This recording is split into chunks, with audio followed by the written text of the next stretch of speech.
Bueno, en este video vamos a realizar el cálculo y el análisis de un coeficiente que ya hemos visto cuando vimos análisis bivariado, que es el coeficiente de correlación.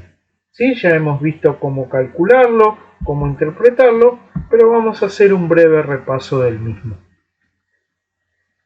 El coeficiente de correlación mide el grado de asociación lineal entre las variables, ¿sí? A través de determinar cuál es la fuerza y el sentido de la relación de la misma. Una característica muy importante del coeficiente de correlación es que mide la asociación lineal entre las variables. Es decir, cuando nosotros formulamos nuestro modelo de regresión, nosotros formulamos que es una recta de regresión propiamente dicha. Entonces el coeficiente de correlación lo que asume es que nosotros estamos midiendo la relación que existe lineal entre las variables. ¿Qué significa esto? Que si dos variables no están relacionadas a través de un análisis de regresión, no indica que no existe relación entre las variables. Lo que puede suceder es que exista una relación de otra índole entre las variables analizadas. De otra índole, ¿qué significa? Que puede existir una relación cuadrática, una relación cúbica, una relación polinómica, alguna relación asociada a otro tipo de función matemática.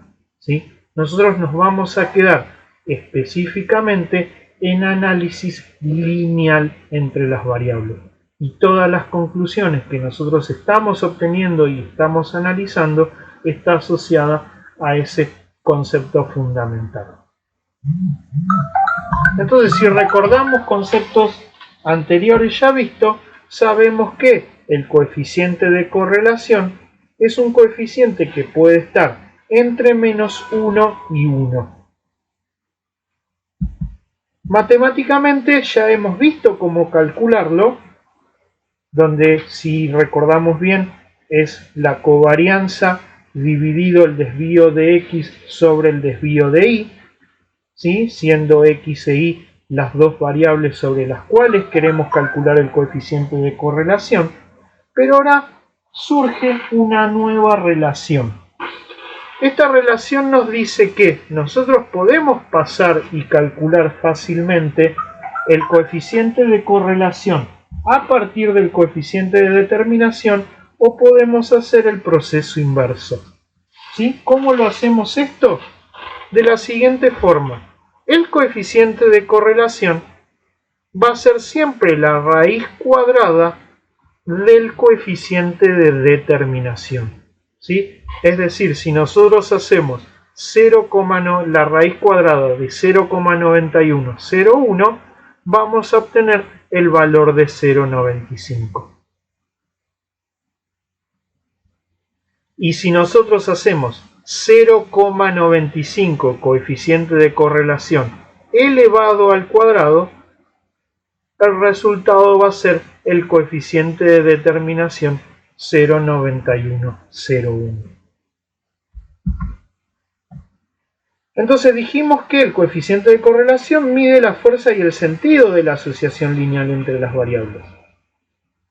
¿Cómo vamos a medir la fuerza y el sentido? Bueno, la fuerza está determinada por el valor absoluto del coeficiente de correlación, ¿sí? Entonces, dado que el coeficiente de correlación puede tomar valores entre menos 1 y 1, el valor absoluto únicamente podrá tomar valores entre 0 y 1. Mientras más cercano a 0 esté el coeficiente de correlación, menor es la fuerza de la relación entre las variables. Mientras más cercano a 1 sea, mayor es la fuerza de la relación entre las variables. Dado que en este caso es 0,95, un valor muy próximo a 1, podemos determinar que existe una relación muy fuerte entre las variables. Nuevamente, el coeficiente de correlación, así como el coeficiente de determinación, no tiene una escala de medición que permita determinar una relación débil, muy débil, fuerte, muy fuerte. ¿Sí? Simplemente lo que analizamos es qué tan próximo está al 1 o al 0, determinando de esa forma si la relación es muy fuerte, débil o muy débil. Entonces dijimos que con el valor absoluto determinamos la fuerza. ¿Cómo determinamos la otra característica, el sentido? A través del signo del coeficiente de correlación. ¿Sí? Pero ¿qué es lo que sucede? El Excel siempre nos va a dar un coeficiente de correlación positivo. ¿Sí? Está definido por la función de Excel que siempre nos otorga un valor positivo. Entonces, ¿qué vamos a hacer en el caso de que tengamos el valor o incluso de que no tengamos el valor y lo tengamos que calcular con el coeficiente de determinación? ¿Por qué surge este problema? Si nosotros vemos el valor de Excel, como ya les dije anteriormente, siempre va a ser positivo. Y si nosotros calculáramos el coeficiente de correlación haciendo la raíz cuadrada de 0,91, sabemos por matemática que no existe la posibilidad de que la raíz cuadrada de un número sea negativo. Entonces, ¿cómo le asignamos el signo del coeficiente de correlación? Como ya hemos visto anteriormente, el signo del coeficiente de correlación es coincidente con el signo de la pendiente. Entonces, si nosotros en nuestra tabla de coeficientes parciales obtuvimos una pendiente negativa, esto nos indica que el coeficiente de correlación va a tener signo negativo con independencia de lo que surja en esta tabla. ¿Sí? Entonces, el sentido lo vamos a tomar siempre del signo de la pendiente. Si la pendiente es positiva, nos va a indicar que la relación es directa. Es directamente proporcional, ¿sí? A medida que aumenta X, va a aumentar Y. Y si el signo de la pendiente es negativo, como ya hemos visto también en los primeros gráficos de dispersión, ¿sí? La relación va a ser indirecta entre las variables. En términos del problema, podemos decir que el coeficiente de correlación es 0,9539, lo que indica una relación muy fuerte entre las variables, una relación lineal muy fuerte entre las variables, y como la pendiente es positiva, el sentido de la relación es directo.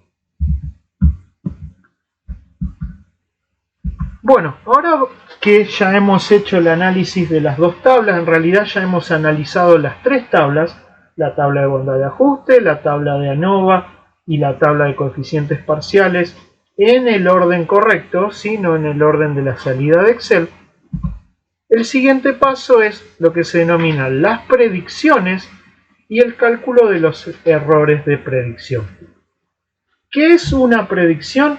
Básicamente es, a partir de los coeficientes estimados, ordenada y pendiente, y a partir de un valor de X, calcular cuál va a ser el valor de Y en función a ellos, es decir, realizar una estimación.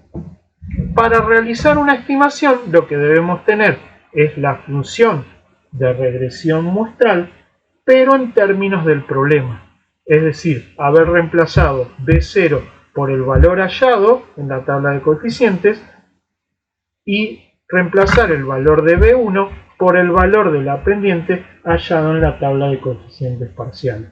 ¿Sí? Una vez que tenemos nuestra función de regresión muestral en términos del problema, lo que necesitamos es saber cuál es el valor de X para el cual deseamos realizar la estimación. Entonces el ejercicio de ejemplo nos dice, realice la predicción para un valor de X igual 75. Entonces el procedimiento es, dado que X es 75, lo que hacemos es reemplazar en esta función X por el valor de 75. ¿Sí? Realizamos toda la cuenta, 31,74 ordenada más 3,47 pendiente por 75 y hallamos que el valor predicho es de 291,75. Es decir, trabajando 75 horas, la cantidad producida en unidades, la cantidad promedio de producción en unidades va a ser de 291,75. ¿Sí? Recordemos siempre que debemos introducir en todas estas interpretaciones el término promedio. Y así podemos realizar cualquier tipo de predicción del nivel de producción en función a determinar un nivel de cantidad de horas. ¿Sí? Si la cantidad de horas fuera 80, yo reemplazaría este 75 por 80, operaría y el valor resultante va a ser la cantidad de producción promedio, la cantidad de unidades producidas promedio, trabajando 80 horas. A partir de que tenemos la predicción, podemos realizar también el cálculo de lo que se denomina el error de predicción, que no es otra cosa que la diferencia entre el valor observado, entre el valor real, el valor de la muestra, y el valor que nosotros hemos predicho. Entonces, para eso, en este caso, necesitamos dos valores. No solo necesitamos el valor de X para poder realizar la predicción, sino que también necesitamos el valor de Y observado justamente para calcular cuál es la diferencia entre observación y predicción. En este caso, la cantidad de horas X es 84 y el nivel de producción observado para 84 horas de trabajo es de 330. Entonces el primer paso, como hemos visto, es realizar la predicción para 84 horas de trabajo. ¿Sí? Reemplazamos el valor de X por 84 y vemos que el valor estimado promedio de unidades producidas trabajando 84 horas es de 323,22. Entonces, a partir de ahí, lo que nosotros podemos hacer es calcular el error de estimación. ¿Cómo vamos a hacer esto? El error de estimación, como ya sabemos, es la diferencia entre lo observado y lo predicho. ¿Sí? Lo observado era 330, dato que extraemos de la tabla original de datos. ¿Sí? Este par de horas producción es una extracción de la tabla original de datos. ¿Sí? 330 es el valor observado, 323 es el valor que yo predije, es el valor predicho, por lo tanto el error de estimación es de 6,78. ¿Sí? Entonces reproducimos esto y la interpretación final, el error de predicción es de 6,78 unidades, lo que implica que ha ocurrido una subestimación. ¿Por qué ocurre una subestimación? Porque lo que yo observé es mayor de lo que yo predije. Es decir, si ustedes se imaginaran el gráfico de dispersión, lo que está ocurriendo en este caso es que la observación está arriba y la recta de regresión está pasando por debajo del 330. Está pasando por el 323. ¿Sí? Dado que la recta de regresión está pasando por debajo del 330, es que se produce una subestimación.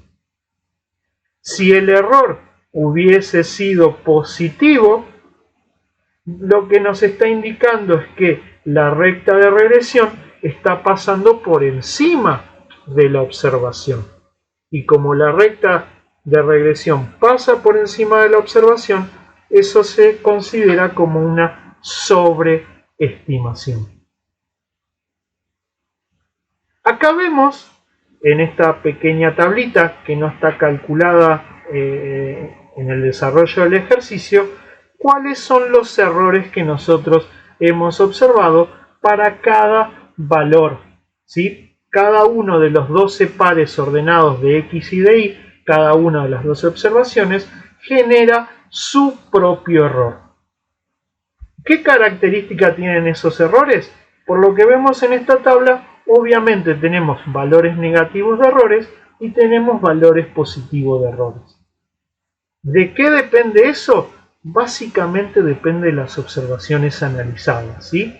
No vamos a encontrar nunca un patrón que determine si el error va a ser positivo o va a ser negativo. Simplemente va a tener el signo en función a si está por encima de la observación o por debajo de la observación, ¿sí? No hay ningún patrón claro. Y fíjense que tenemos errores muy chiquitos, en este caso un error de 0,38 positivo, y tenemos errores también grandes positivos o errores grandes de signo negativo, ¿sí? Eso va a depender de la ubicación de la observación.